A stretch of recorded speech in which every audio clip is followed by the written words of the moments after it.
Season 14, episode 312 of the Too Thick Pod, your home for all things sports, cards, and levity.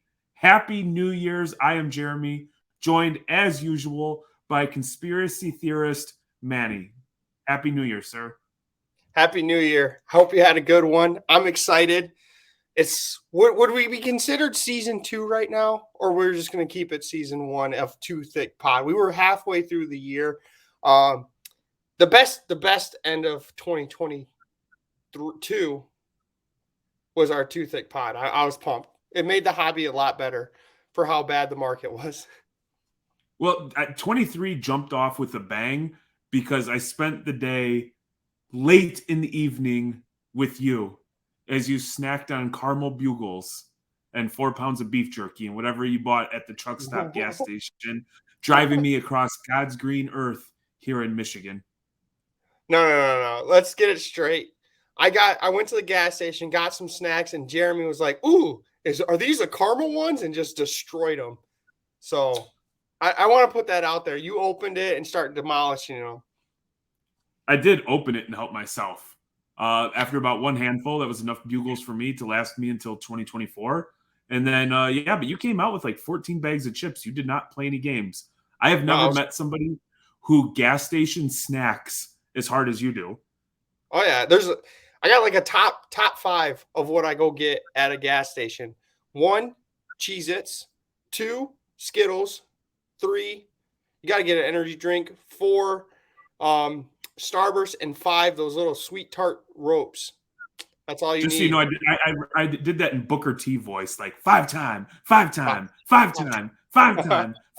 champion.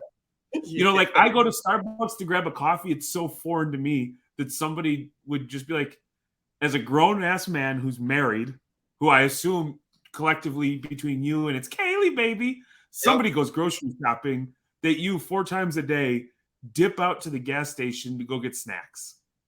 It's funny you say that because every time you call to record, I'm like, I'm going to the gas station to get some snacks. I always that, or you're at a drive-through getting food. Yeah, I'm fat. Leave me alone. Well, that's where Too Thick came from. To be clear, I am not hating. I am just saying that's very foreign to me. And I, as I grow old and elderly, I've learned to appreciate our differences. Yeah, for sure. Well, what's foreign to me is having Starbucks 7 times a day and starting it off at like 2 a.m. and not getting your wife one is all I'm saying. Because I saw that tweet. You got Starbucks, didn't even get Courtney one in the morning. Okay, so here's the deal. Yep. 23, probably going to save a couple of bucks. I've got a nice coffee bar in my home, which I truly love. I get lazy and I don't always use it. I even bought the nitro machine, right? And this morning, because maybe one of our kids didn't walk the dogs good last night, I woke up, and I'm not a good sleeper. I woke up to the dog, so I walked his ass. He went to the bathroom, and I'm like, well, 4:45, got in the truck, brought the dog along with me, got him a little Starbucks, a little puppuccino, and, got the day going. And so my intent was to come home and make coffee, but for whatever reason, Courtney, who is not a morning person, decided to be on Twitter in the morning and catch me with my picture and talk a little bit of shit. Yeah, I love Courtney. I love Twitter Courtney now. She used to hate it. Or she never had it or something like that, but now she's starting to use it, and it's backfiring on you, and I love it. It doesn't backfire on me. No, the new year did start off well with you, though, in the sports card world. You sold your Ian book. Was it 1 of 1? Yeah, it was a 1 of 1 element. It was an RPA, but it was a rookie cap patch auto. And it was it was a pickup on PWCC for $140, sold it for $425. There you go. Look at you, Mr. Investor himself. You are so good at this. I'm so bad.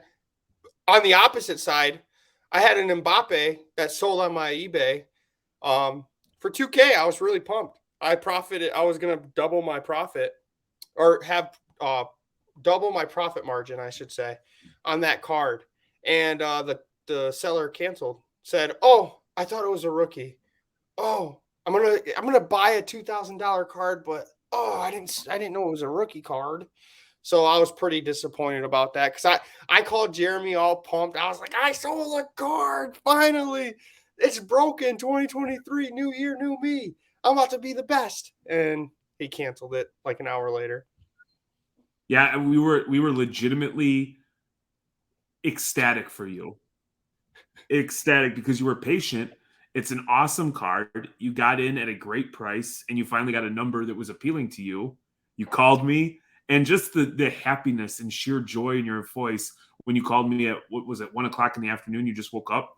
You were just getting your day started.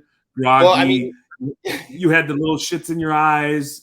Give me 20 minutes. I got to go get 4 gallons of Mountain Dew and I'll call you back. Exactly. But you were excited. Keep me up at 4. Driving you around at 4 in the morning got me tired. I mean, that seems like a you issue, my friend.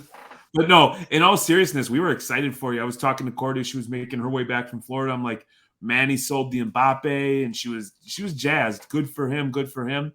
And then it totally, my heart sank when you sent me that screenshot of the guy going, I didn't realize this 2020 card, which is clearly listed in the posting, is not a 2018 card.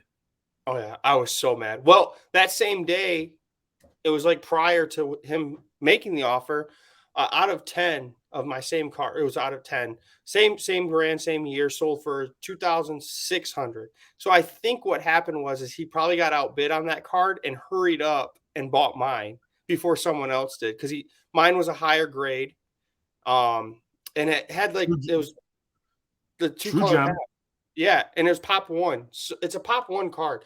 So he probably saw it after he didn't get the 1 card, hurried up and bought it. I shouldn't say he. It could be a female as well, I guess. So they went and bought it on mine and then realized, I shouldn't have done that. There it is, my card. Match worn. Yeah, match worn. They don't do that. True gem.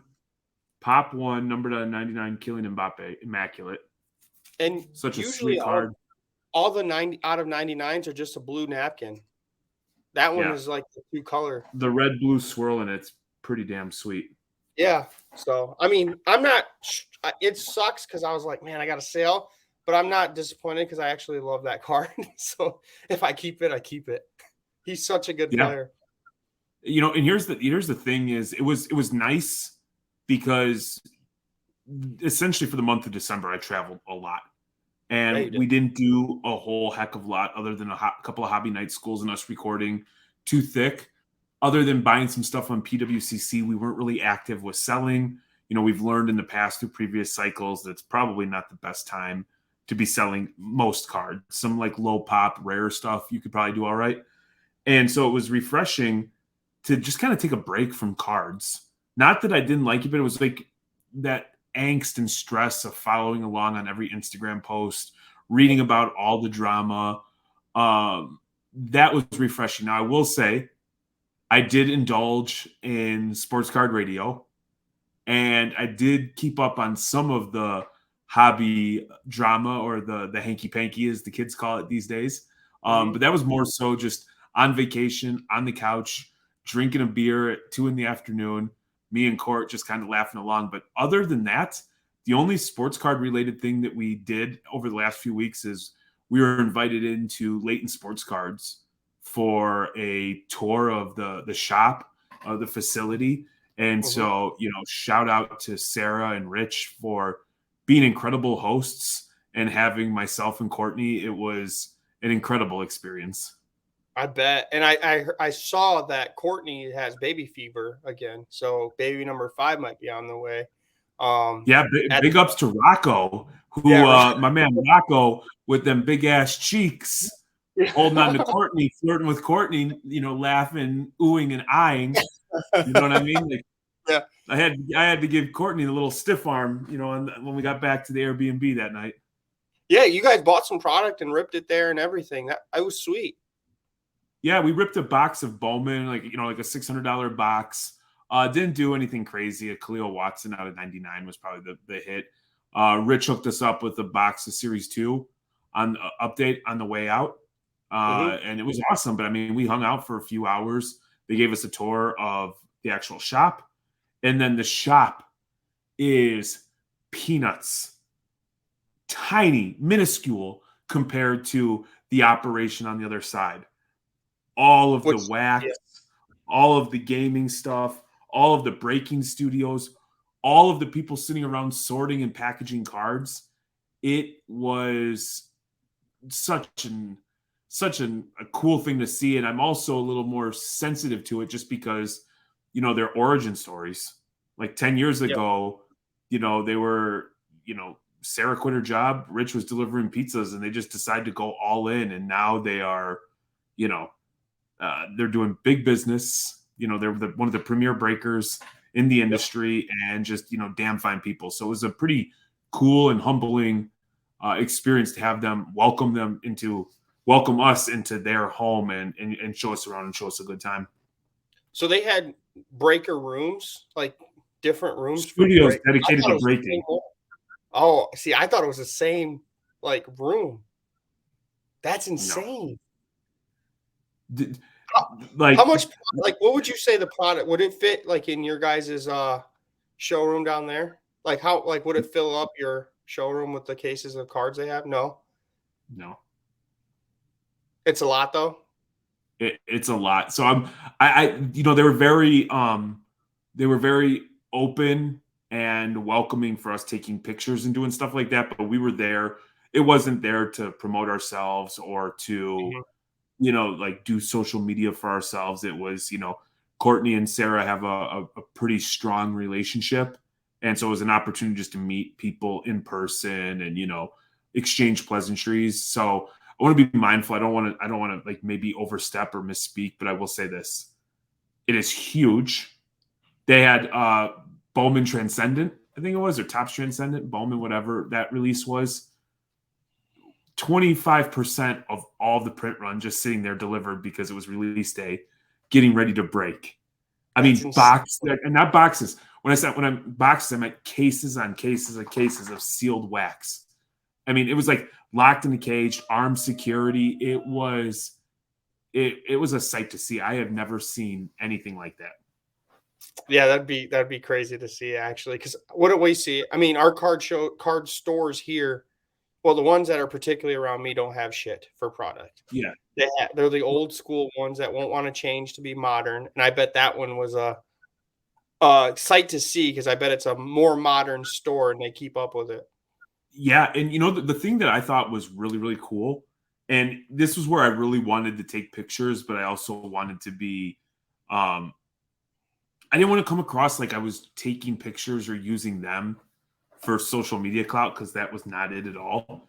Yeah. But they opened one of their vaults, and Rich started bringing out boxes of cards and was throwing them on the table. Check this out, because they had their showcases out there, and he's like, oh, this is shit. Let me get the good stuff. So you're looking at cases that have $500 to $1,500 cards, and he's like, this is shit. And he obviously not being pretentious or whatever, but what he was saying is I've got better. So I want you to think of a circle. All right, think of a circle. So he brings out this first box of cards, and it's nothing but Babe Ruth 1-of-1s, Lou Gehrig, Ted Williams, game used, bat knobs or different kinds of cards that somehow have autographs. Then there was Kobe's. Then there was LeBron autos. Now think of that case that walked up to our table at Shipshewana, and the guy's like, "Are you buying?" And then there was just the first card in the case was a $30,000 case with $30,000 card. That would have been the shitty card in this collection. Jesus. So then he brings out another box, and I start going through it. And each card, I'm like, oh my God, each card's better than the last. Then he brings out a bunch of the 33 Gaudies, all of the Babe Ruths. Then he brings out a stack of Jordan rookies, 10 through 7s, boom. He's bringing out, even some modern stuff, Tyrese Maxey, black gold out of 8. That was probably the cheapest from a dollar perspective that I saw. But Kobe 1-of-1s, Jeter 1-of-1s, sick autographs, cards I've never seen. And for maybe, I don't even know, I'd have to check with Courtney, probably 20, 30 minutes, we were like, oh my God, look at this. Oh my God, look at this. Because, we're looking at the cards differently. Yeah. Did you see that one? Yeah, that one's awesome. Look at the back. Oh, look at this. Look at this. Look at this. Back like and forth. So you get, why I said the circle is you get to the last card and you're back at the first card, and the first card's better than the last card you looked at. So it was just like, it was so damn awesome. Yeah, that'd been sweet to take pictures, but I understand why you wouldn't. And they were like, yeah, you could take pictures. And I'm like, I don't even like, nah, man. This like, I'm just gonna enjoy the moment. It'll be a cool story to tell. It was, I told him, I'm like, Courtney and myself thought we had started to curate a pretty good PC with some cool cards. Yeah. And I'm like, our cards ain't shit. Our cards are not shit. This is pretty awesome. And so for me, what made that moment kind of special or cool was Courtney and I love cards. It was a long year. We're on vacation. We're meeting people as a result of cardboard. And now we're spending time together and we're sharing in something that's awesome. And I've got no problem being incredibly complimentary if somebody's got something that's nice. And so it was a dope experience. We left. The vibes were immaculate. We found this dope little sushi spot. Mm-hmm. Had a couple of Sapporo's. You're eating sushi? Sweet potato roll. Sweet potato roll. So deep fried sweet potato with some rice. And I get fried rice, no veggie, no egg. And so then even my waitress was awesome. I'm like, yeah, it was like $30. I'm like, here's a 50 spot in cash. I appreciate you. And so that was the extent of card stuff over the last 3 weeks. That's other awesome. Than the pods. And then obviously to wake up on New Year's Day and sell the Ian book, I'm like, oh, this is a great way to start 23. That's awesome. Yeah, well, you guys deserve it. To be honest, you guys are the best. One of the best people in the hobby.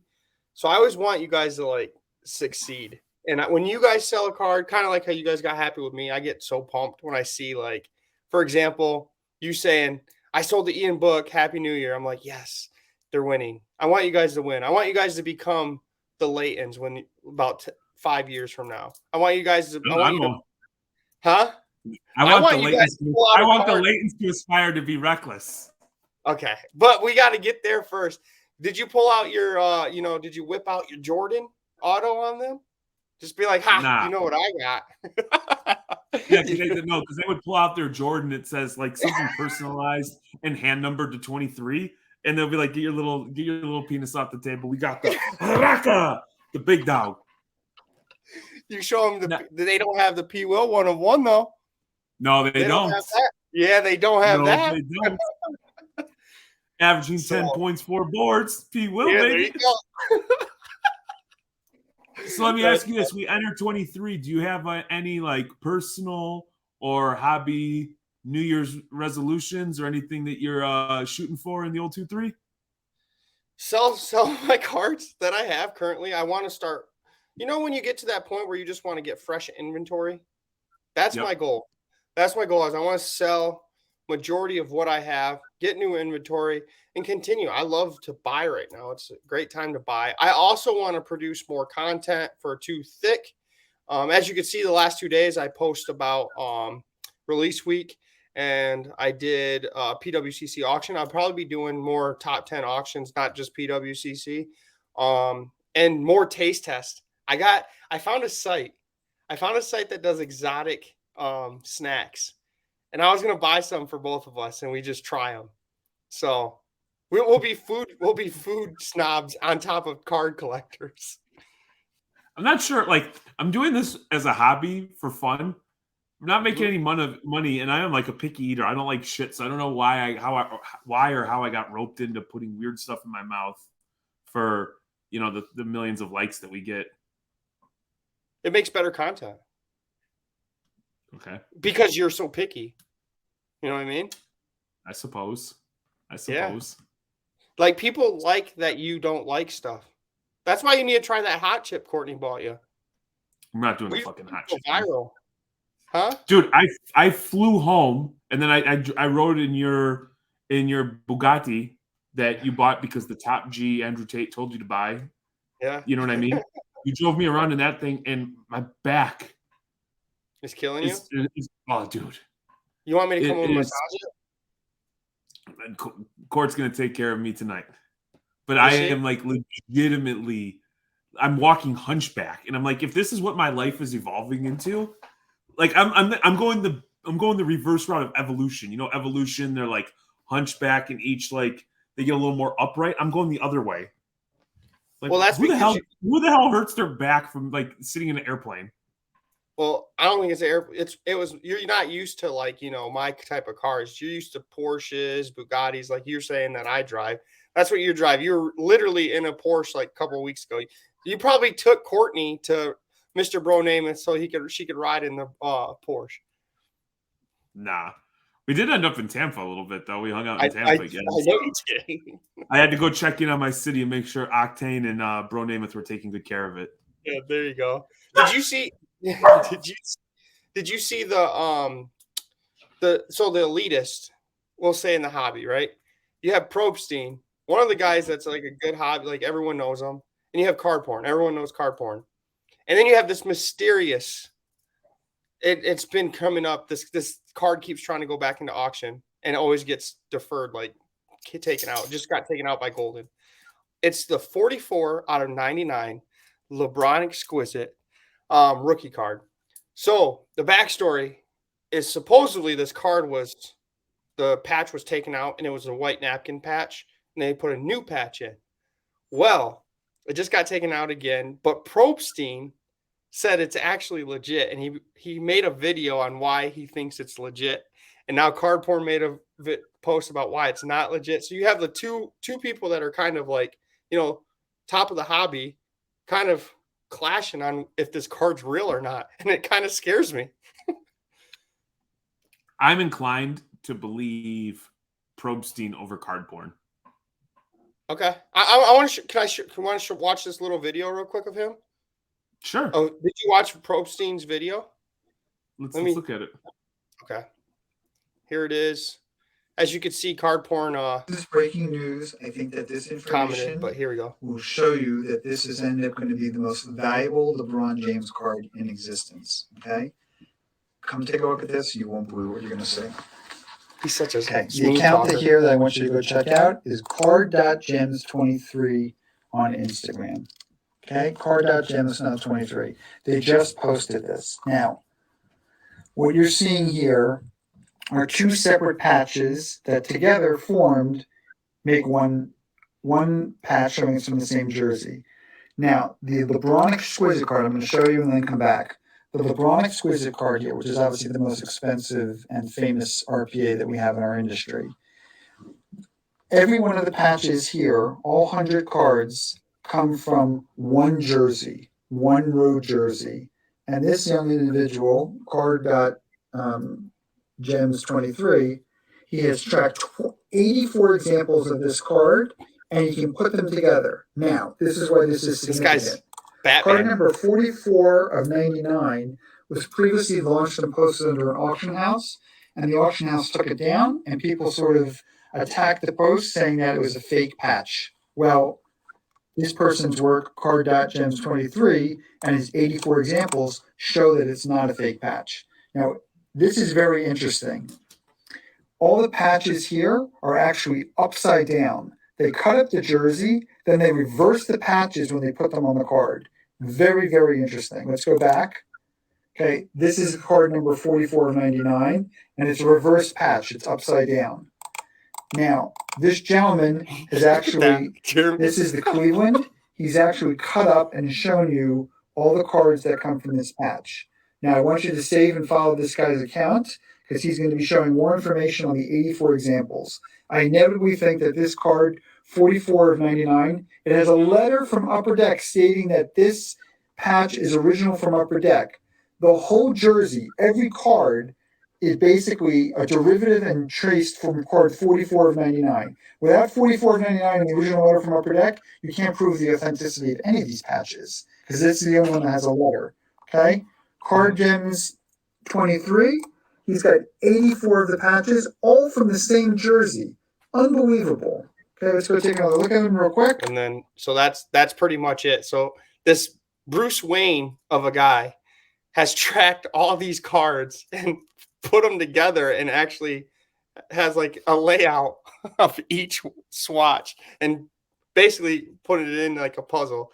So that's why Probstein says it's he thinks this 44 card, because it has the history of being like it got replaced, it's fake, might be the most expensive one out of everything, all the other ones. So I don't know what's your opinion? And then on it, he breaks it down. I guess I didn't really go into Bruce Wayne's account. That's what I'm calling this guy, to be honest, because that's intense that this one guy's doing all this. Does anybody have a picture of the card with the napkin? Card porn, I believe, right here. So card porn saying it's 100% fake, and this was the original 44 of 99. Are there any other LeBron exquisite RPAs that are napkins? I don't believe so. I haven't seen. Yeah, right here. So one person, and the Wax Museum podcast, I guess, says it's fake as well. So you got all these hobby, like they're going like picking a side saying if it's fake or not. And if they if this guy deems it to be a real patch, it's going to be so much money, I think. I know, I was briefly reading that, there's a letter from Upper Deck that's supposedly withdrawn. Here's where I have incredible peace of mind. We can't afford at $1 to $4 million, I'm probably not buying that card in 23. So it is not my concern. No, not at all. I just wanted to bring it up because it's like, it's funny because like we debate and try to figure out, but you even have like the people that have been in the hobby the longest can't even figure out what's a real or fake card. I'll tell you what, I saw that video. But I saw that video of Pac-Man ripping open that card to see what was on the inside. That's pretty damn, like, those cards appear, not that I've held one, appear to be pretty well constructed. So I'm not entirely sure how you rip out a napkin and then put a chunky patch in without damaging the card. I did hear back in like the beginning of 2000s, it happened a lot. I just don't know how they did it. So maybe X-Acto knife and then just, kind of finesse it in there. Beats the hell out of me. You drink too much caffeine, you're shaky. You'll end up screwing up the card. Oh, you know who cracks slabs over here? Who? Court, not me. Yeah, because you're too powerful. Until she runs into like a thick BGS that's just giving her all sorts of hell. And then I go, Araka! And then like shit goes everywhere and we have to vacuum for 3 days. We're finding plastic shrapnel everywhere. Courtney should make a video on how she cracks the cards. I'm curious. I haven't cracked one. It's pretty easy. I got a stack of them behind me that we're getting ready to crack. Well, let me come over and try one. Man, so I mean, I don't know. I guess I tend, like, you asked me originally, my whole thing is like, I can see Rick Probstein. He's like readily available. He's got a business that we see. Card porn is, whether it's Mr. Garcia or Mr. Garcia and folks, or, whoever's running that damn account. And in my opinion, there is a lack of consistency with what they do.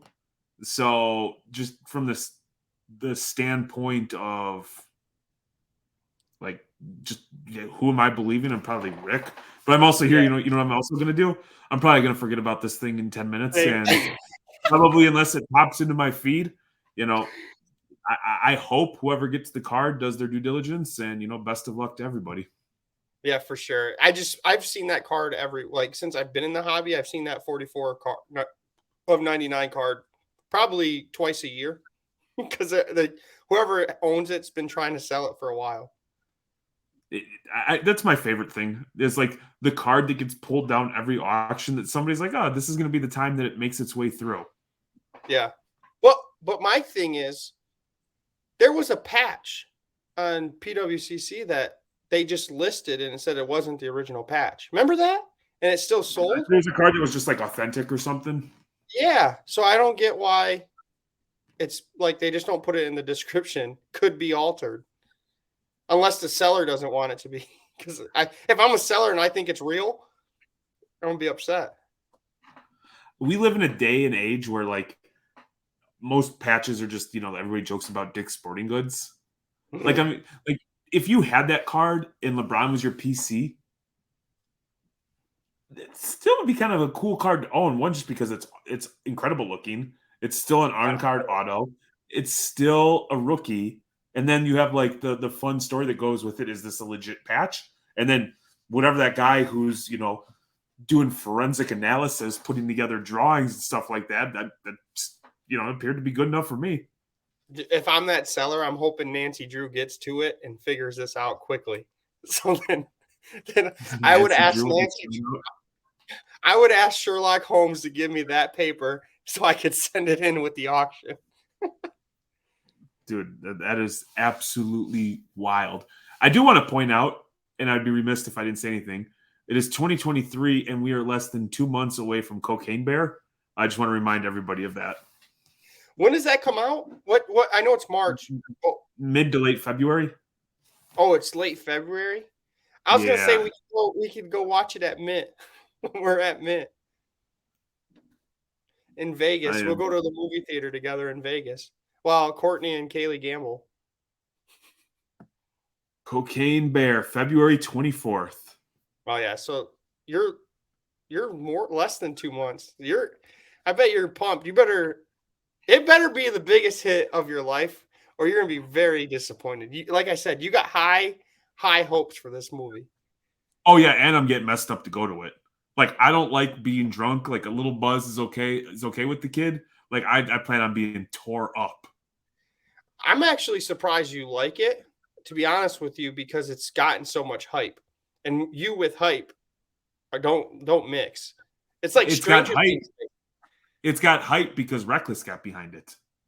Is it? Or Stranger? It's like it seems like me like Stranger Things. It's got that tier of hype to it. If Stranger Things is a bear doing cocaine mauling people, then I'm all in on Stranger Things too. And I probably won't sleep tonight. I will binge watch Stranger Things. So when we're done recording, when I go upstairs, I'm going to tell Court, is Stranger Things about a bear who does cocaine and mauls people? If she says yes, well, then I'm going to take back every fucking word I ever said about Stranger Things, and I am all in. I'm going to text her right now. It's a Demogorgon that's on crack, cocaine maybe, from the underworld. On vacation, we watched a movie as a result of Stranger Things. It was like Violent Night or something. It had apparently a Stranger Things character, like the police officer, and he's Santa Claus, and he's killing people. And everybody loved it except me. Well, that's because in the back of your head, you knew it was Stranger Things character. No, it had John Leguizamo in it. Shout out to him. The Pest was one of my favorite movies as a youth on the come up. That's funny. You didn't like it, but so Courtney and all them liked it. Amelia, yeah. And you just was like, no, that's funny.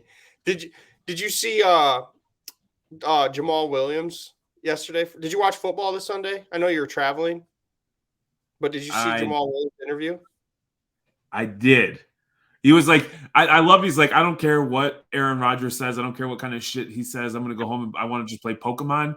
And then the reporter's like, Pokemon. And he's like, don't do that. Don't disrespect it. It's Pokemon. He said, the best part was he said, you probably got the bum cards because you called it Pokemon. You didn't get the good cards when you were younger. And I was cracking up loud. So there you go. Shout out to Jamal Williams shouting out sports card or TCG cards, I should say, but all the same, right? Yeah, look at us here talking about a Green Bay Packer on, when you got a Bears fan and a Cowboys fan. Yeah, and Detroit Lion. He's a Lion. Yeah, Lion, excuse me. Yeah, I was going to say, he did play for the Packers. He plays the Packers next week. That's correct. Yeah. It's going to be lit here Sunday night in Michigan because you have the primetime game, Packers versus Lions, relevant Detroit Lions football. The buzz and the vibe here is real. They've already started renaming, roads after the head coach. You know what I mean? Like the guy is a legend here. You want to go to Detroit and wear like something outrageous? Not Packer stuff. I'll never wear Packer stuff. I'll go there and wear Bears stuff with you. No, I'm like sports right now is not very fun for me. The Bulls lost again last night. You know, they lost to Cleveland the other night when the NBA came out and said DeMar was in fact fouled. He was shooting at the buzzer. Down by 1, he gets fouled. He's 93% from the free throw line. That was the second time this year that the Bulls were fouled on a game-winning shot or potential game-winning shot that the call didn't go their way.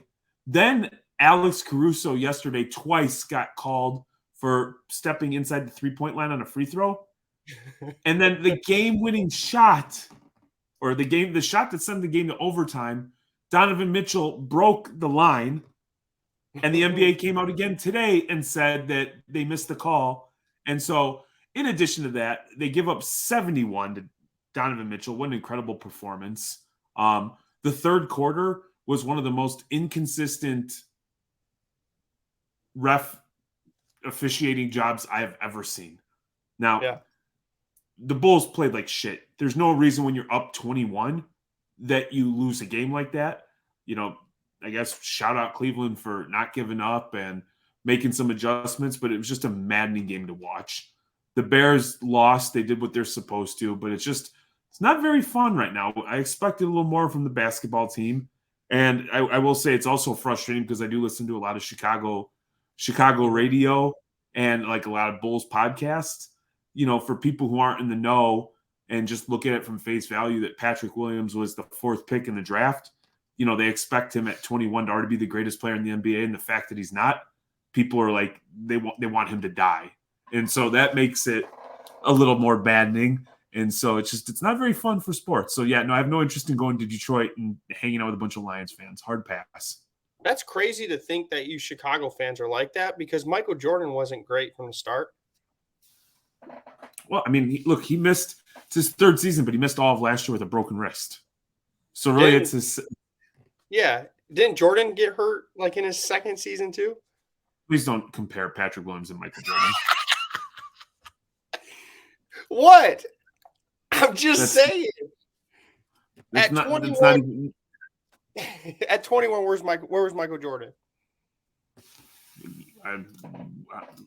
Was he with the Carolina? Was he with Tar Heels still? I'm looking right now. He said, "Please don't." I was trying to make you feel better. Well, no, I'm not delusional now. If Patrick Williams goes on to be Michael Jordan, we're gonna set up, our kids generationally. Yeah. I thought he went for a couple of years in college. You know, okay. Man, you would think that this would come up a lot easier. Well, you got people that are watching that are like, these idiots, he was with the Bulls or he was with the Tar Heels. No, maybe. I don't know how old. Jordan was 21 in his rookie season. So Patrick Williams just turned 21. Now, the frustrating thing is from the Bulls and why I'm still completely bullish, pun intended, is right now, like DeMar needs to go. And I know there's going to be a lot of Bulls fans that get pissed off. The dude turns into a black hole of an offense. When they move the ball, they play so well. But they get into this thing where it turns into they're just going to come down. Zach's going to get a shot. They come down the next time. Vooch is going to get a shot. Then DeMar. And there's no ball movement. And you've got a 21-year-old kid who's trying to figure out his place in the offense. It's just goofy. But, man, I see flashes. And it's weird, too, because I watch the game differently. Like, I've never watched a game where I'm solely focused on everything he does. Like, everything from, like, the way he's boxing out to the way he's cutting to the, like I've never thought, like, that's a pass, baby. That's a good pass. Like, and I'm sure, like, the average person's not even paying attention to it. Like, this guy's an idiot. But, Jordan never scored 71, right? Nope. But Mitchell did. So He was, it was a little bit of like a sobering moment though. Is obviously I was just in Tampa a couple weeks ago for the Bengals game, and I've got a lot of friends who are Bengals fans, and I was following along the game. It looked like Joey B came down. I didn't even see the highlights, but I was following along like on ESPN. Gets the immediate tutty, and they're up. Check a few minutes later, and it looked like the Bills were driving a little bit, and all of a sudden it said the game was delayed. So I had heard some stuff like, we work in construction infrastructure, that some of our crews were going to be shut down for rain. So in the back of my mind, I'm just like, man, they must have gotten heavy rain, or maybe it's a storm, and the Bulls game ended. And then I looked at Twitter and I was like, oh my God. Wow. I don't want to spend a lot of time on it other than like, we all wish DeMar and his family, just health and, all the good vibes or whatever you say in a moment like this. For sure. And I'm kind of happy that the NFL, I don't know if it was their decision or not, but they canceled the game or postponed it. It should have been like that. You could tell they're worried. Stephon Diggs took an Uber to the hospital to check on him. He just seemed like a great kid. I hope he pulls through, and prayers to the family. What pisses me off about this whole thing is card related, is people trying to take advantage. But I think it was blown out of proportion because there's people that are just going to shill it all the way to the moon pretty much and not pay. And I think that's what people are doing right now.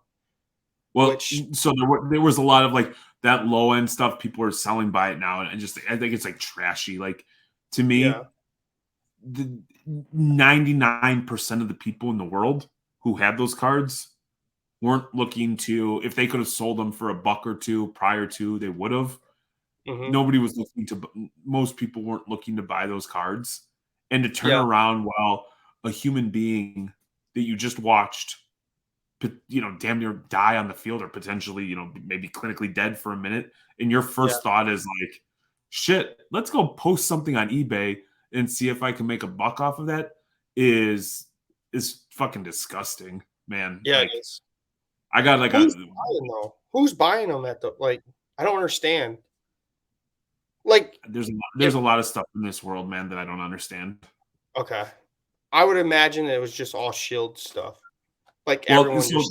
So then the thing that came is like there was a group of people that just decided that they were going to bid those cards so ridiculously high that way, and not pay for them, and that way these people couldn't,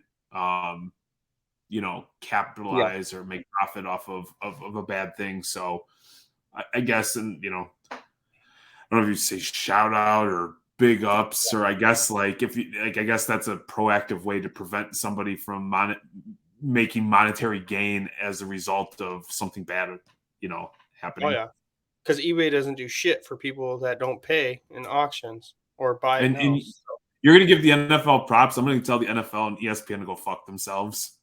Like, it shouldn't have taken more than 30 seconds for them to be like, we're canceling the game. This is not up for debate. This is a human being. Game be damned. They can figure that out later. If me and your average person at home gets that feeling, and like I was watching the Erickson game live, where you see the pain and the hurt in teammates' eyes. Like, you can't help but feel that yourself. I couldn't imagine asking somebody who's actually close to this person to go on about their day. If this was any other field, work would be canceled. You would go home. A good company would provide, like specialist or therapy or something to help you cope with a situation like that. And so I just kind of hate how sometimes, like with sports and when money get involved, that, human beings are treated like property instead of like actual humans. Did you see though, like in 2020, Christian Eriksen, I don't know if you're watching the Euros, he like collapsed. I literally just told you I was watching that. Like 30 seconds ago. Christian Eriksen? I said Eriksen. Yes, I did. Oh, I didn't put 2 and 2 together. I was thinking of football. That thing was that was one of the most horrific things I've ever seen. Yeah, did they postpone that? I was wondering. I forgot if they No, they ended up postponed it. finishing the game. Yeah, I remember. So that was crazy. Like to finish the game after what happened with him, and I honestly thought NFL was going to continue because just recently, Tua. Do you remember when he got his big concussion and he's like curled up with his hands? I will tell you, some of the worst hits that have ever happened in the NFL have taken place in Cincinnati. Yeah, you're right. Juju Smith-Schuster, Antonio Brown. Look, I don't want to spend any more time on it because of sports card levity. Yeah. I want to acknowledge this human being. So we're sending all the positivity. Like it was cool to hear like for his the GoFundMe for his mom's charity or however that works. And like as of this morning, the time we're recording this, they were already over $3.2 million. And awesome. I know that like he sacrificed going to a different school to stay home to be a good role model for his brother. And I know that he started this thing back when he was still in college. And so people like that are to be applauded. And those are the people we should hold in high regard. So I'm rooting for him. The world needs more people like that. Yep, I agree.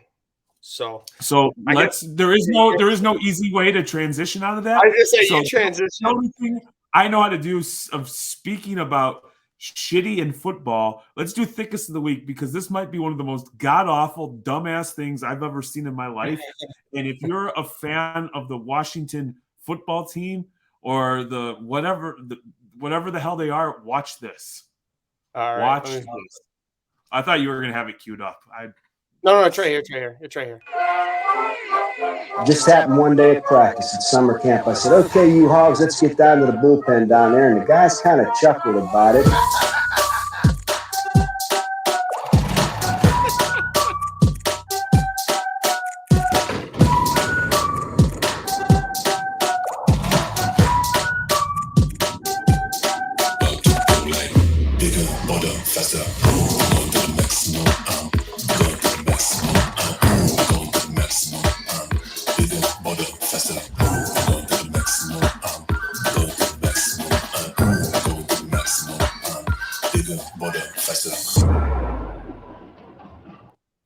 What the hell is that?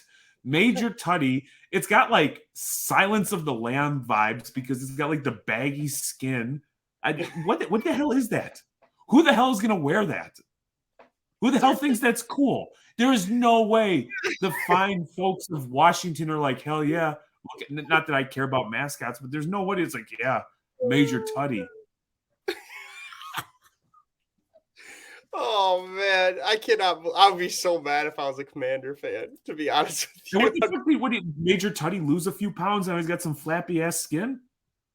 Well, I think they announced this at the wrong time too. I think they just got eliminated January 1st. So when was that? When was the first Sunday? Yeah. So Sunday at 2:00, and they were playing, and I think they got eliminated that day. So they decided to. Chico, Ron Rivera, who I think is a good human being, and I think he's a good leader of men, for whatever reason decided to, we're going to start Carson Wentz in a must-win game. And but what the hell is that? I don't know. Major Tuddy, Thiccest of the week, a flappy-skinned pig-looking thing who's like in that. If you go down, keep it where like scroll down. He looks like he's wearing from afar. He looks like he's wearing a fucking Mario Brothers costume. Yeah, doesn't he? Right there. He looks like Mario. And he's got his gut. They call it the hog. At this point, why didn't you name your team the Hogs? Fucking terrible, man. Absolutely terrible. Major Tuddy. Absolutely terrible. They thought they were doing something by naming it Tuddy because of touchdown. Major garbage. So yeah, that's our Thiccest of the week. As you can see, that had to be unanimous. So we're starting off the year with a bang. I do like the PWCC auction recap you did. Yeah, do you have any feedback or any thoughts on the card porn and Shine post with the logo man making its way back to Shyne? So, or it seems. Yeah. So, you want me to do I put my tinfoil? Okay, I'm not going to assume anything. But Shine basically bought this card originally at 460. What was it? 400s. I think it's yeah, fair. 460. Yeah. And he sold it for 4.6 to 72. Woot woot 72. This made it the highest privately sold basketball card. So shortly after, Woot Woot graded it and it got a BGS 9.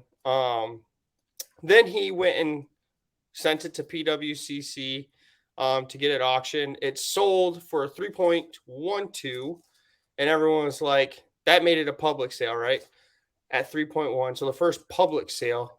And turns out our guy bought it back from PWCC. So he has the card back. So he sold it, made his profit, got it back, netted $1 million off the guy, almost 2 million or 1.5, we'll say. So it's crazy. I will say, looking at Card Ladder, of the 17 highest sold Luka cards, 5 of them are private. Yeah. I will give you this, because you're more of the conspiracy theorist than I am. I will give you this, because we were talking before we jumped on for a few minutes about all this sort of like, the potential of like inflating a market or pumping cards. Mm-hmm. It does seem a tad bit odd to me that somebody spending $200,000, $300,000, $400,000, $500,000, $600,000, $700,000, $800,000 goes out of their way to let people know what they paid for it. Mm-hmm. Listening to Shay and Empire on the Lucas podcast earlier this year, one thing they talked about, and I think I have a firm understanding what they were saying, is the beautiful thing about them going over to Europe and buying the Messi Superfractor is nobody knows what that number is. Exactly. They control the market. Yep. And so to me, unless this is something that I am taking with me and passing along to my kids the day I die, I don't understand that many people going out of their way to share the cost associated with the sale. Yeah, I agree. And this is kind of what I was saying earlier. And I'll probably break it down. I want to hear what people think. Maybe I'm just an idiot. Probably 90% I am. But say me and Jeremy, we're friends, right? I'm not saying this happened, blah, blah, blah. But this is kind of how you can manipulate the market. I'll kind of tell you guys. Me and Jeremy I bought a card for $500. We'll break it down. Use you and somebody else, because I don't do this sort of thing. You and no. Okay. Me and Courtney. Double coverage. Me and Courtney. I buy a card for $500. I sell it to Courtney for $1,000. But we agree that we say the privately sold was $10K. Right? So it's $10K to everyone else. To us, it was a $500 profit for me. Then that one card will boost the other market, like the smaller cards, boosting the market, that the lower end stuff and everything else, because people see the high end and then they go and buy the stuff that's lower. You make your profit off the lower stuff. Then years come down. I buy the card from Courtney for $1,500. She makes $1,500. I make my profit off selling all these cards at an inflated market, and I get my card back. That's what I'm saying. I'm saying that could happen. I'm not saying it happened with here. I'm not assuming. I'm just saying that yeah, could happen. So you and Courtney do whatever the hell you guys do. You know what I'm going to choose to do? That it's if true, it's a cool story. You buy the card, you sell it at the hype. People talk about doing this. This is a very real thing. Sell the peak and then buy the dip. And sometimes you have cash at the right time. Things work out in your favor. So who knows? Again, I I would encourage people. We've been very consistent about this at Reckless with fiscal responsibility. You and I have been really consistent with educating yourself, going out there, talking to people that you trust, doing your own due diligence. And I mean, hey, I'm fortunate in a sense that I'm not playing in that sandbox, so I don't have to worry about that because same. I'm battling people who are buying Patrick Williams cards. Exactly. And I repeat, I'm not saying it happened. I'm just saying it could in certain situations. So before we get the hell up out of here, I think it's worth noting that as we wrapped up season 17 last year of the Too Thick Pod, one thing that we wanted to make a point of doing is not being reliant upon guests to build like a core of people who, liked what we were putting out there. And we did that. We hit like a real awesome, consistent, like, I don't know if it behooves us to share, but like the numbers that we see on Anchor they slowly, not fast, but they've slowly just continued to increase, and it's very consistent. Like when we drop an episode, we know what to expect within 24, 48, 72 hours, and then like a week. As we did that, we wanted to ramp up some of the guests because we've always had the ability to have people on, but we were afraid that if we just came out of the gate having guests on, people are tuning in to see, Mr. Obama or, the who's who, the celebrities, Tiger Woods, all the people that we have access to. So we are going to start rolling out some pretty heavy hitters. And it's going to be fun too, because I thought it was important that we build rapport. And that way, we start, having a little back and forth, people understand our sense of humor, as opposed to you and I interviewing somebody, then trying to take shots, and it just comes across as clunky and odd. So I'm excited because we've got Q1 completely booked out. We've got not just the big names that you see on every other pod, but like people who are active participants. They're in the trenches, buying and selling cards, making content, doing whatever. So I'm really excited for that. And I'll also tell you that going to have an update this week on Hobby Night School that I'm pretty damn excited about. Oh, yeah. I don't think you've told me this. You didn't tell me this. That's bull crap. We're like family. Yeah, but Courtney's my wife. I love her. She takes care of me. You don't take care of me, so I want to keep her more happy. Okay, I'll just ask Courtney.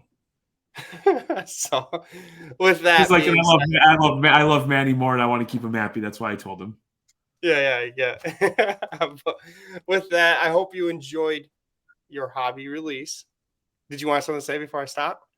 I was just going to say, I think by next week I'll be able to show off our new big purchase. I'm excited to share that, and you're not going to believe what it is. I won't. Nobody will. All right, sounds good. See, don't tell me secrets. Don't make friends. Well, with that, I've been posting the LeBrons I've been posting. I know they're nasty. I'm a Jordan guy. We've been buying LeBron, man. Oh, it's smart buy. I hope you enjoyed your hobby release. Please subscribe, like, comment. We love to see it, even if you hate me. And Jeremy's over there. I don't know what Jeremy's doing. And if you're on Apple or Spotify, if you leave a review, we'll answer, maybe give you guys something in return. Thank you guys, and talk to you guys soon. Peace.